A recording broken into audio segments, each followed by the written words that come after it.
It's tech time. Chris is here. Good News Tuesday, bringing the good news of all the cool tech and toys. And I heard some rumors about things getting cheaper, Chris, on phones. Why don't you get us started? Because it is Good News Tuesday. Maybe this is good news, or is this just some sort of show we've seen before, but it failed last time, so they're trying again? Things are unusual.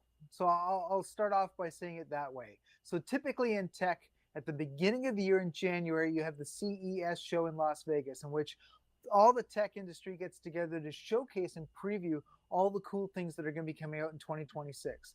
Now, Apple never participates in that. They're always their own separate entity. And so they usually have their own separate event on the side a little later. And then that's when they showcase all the cool things coming out in 2026. What's different is they didn't do that this year. They just simply didn't have an event in January or February. We've been waiting to see, okay, what's going to make 2026 special for Apple? Well, here we are in March, and Apple's had this little quiet week of announcements. So yesterday, they announced a new iPhone value version, iPhone 17e, which is for $900, is less of a price than the usual iPhone, but you get things like the MagSafe magnetic connector is now involved, and it's got a better processor chip on it. You're getting better value without Apple having to raise the prices, and that's nice. They also unveiled the new iPad Air that is a much better, more powerful M4 chip on it, which of course makes it faster, better for AI. And again, it's only $800. And then today, they unveiled the new MacBook Air for 13-inch at $1,500 and a new MacBook Pro 14-inch for $3,000. So all that we're getting from Apple this week, even though they're saying it's a week of announcements, it's just basically they're updating the usual gadgets that we all know and love and are familiar with. What we're not getting here is any sense of revolution. Apple has been a company that those of us who have known them for decades has always been a company that occupied the future.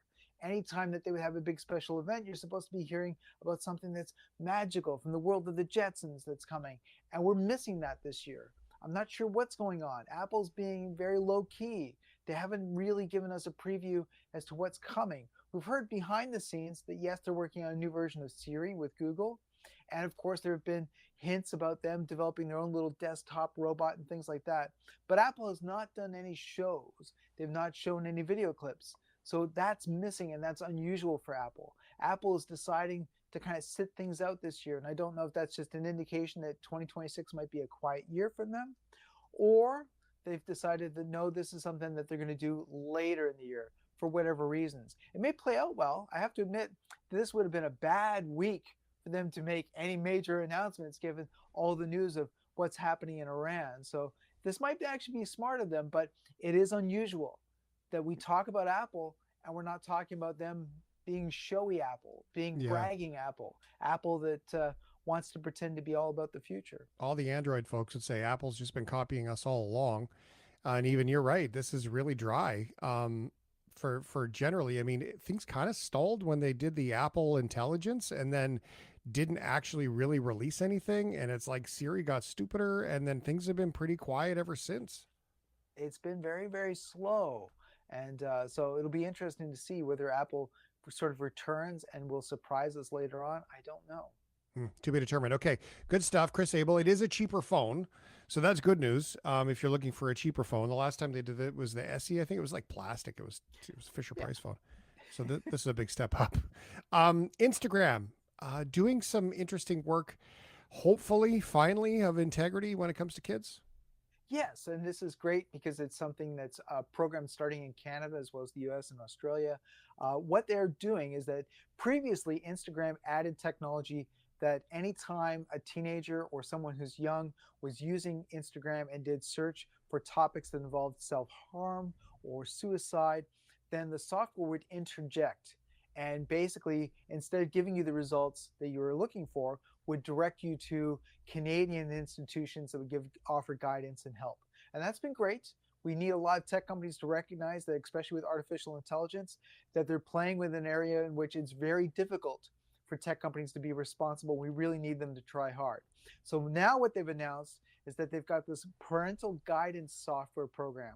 So parents can log in and subscribe to parental guidance. And what happens is now anytime that a teenager searches for those kinds of topics, for anything involving self-harm or suicide, a notification will be sent to the parents.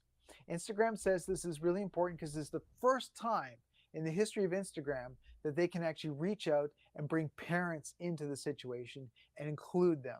So if a teen is online with Instagram and they search for these kinds of topics and do them quickly, several times within a short period of time, then yes, parents will be alerted and parents will be brought in to be involved.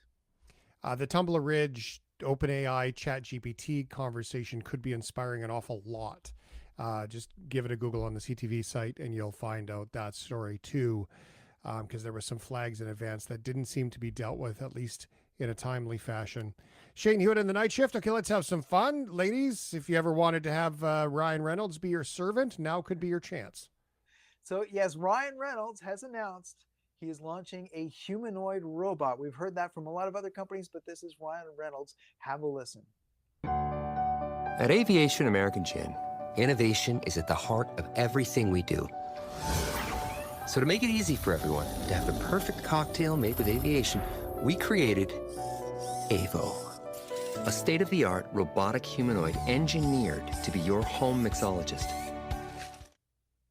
So now Avo is playing off of the fact that, and we've talked about this, that a lot of the tech companies who release a new humanoid robot, there's always the debate.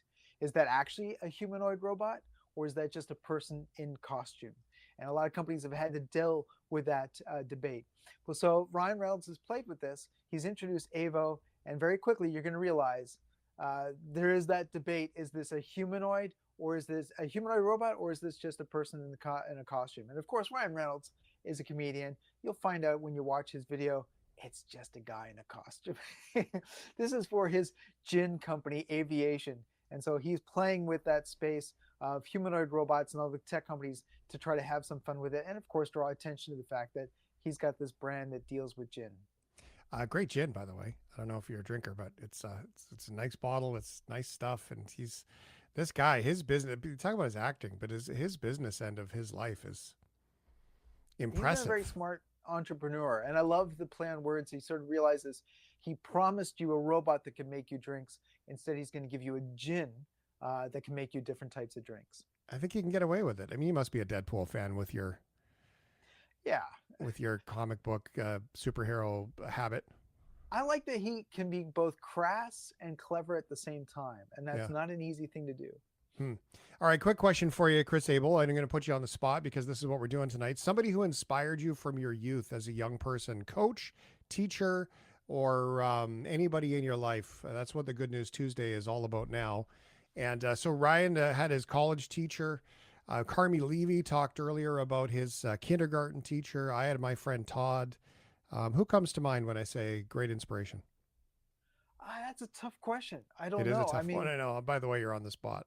Yeah, it's something I would have to give a lot of thought to. Most of the time in my life, sadly, I've been terribly alone in dealing with a lot of the big, awful things. And so there's been an absence of people there to try to really inspire me. Mainly my father has been the person who's inspired me the most. Yeah, you've shared about your dad before. Being a really good problem solver.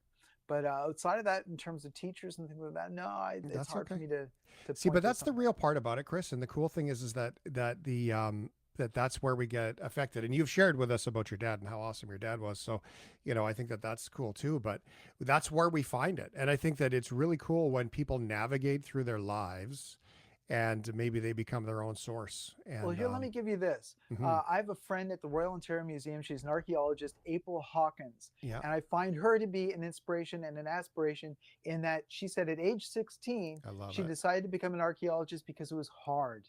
And I love that. I love it. So April it is, and I put Chris on the spot, but as always, Chris is honest and awesome and techie and nerdy, and we love him. Thank you, brother. Thank you.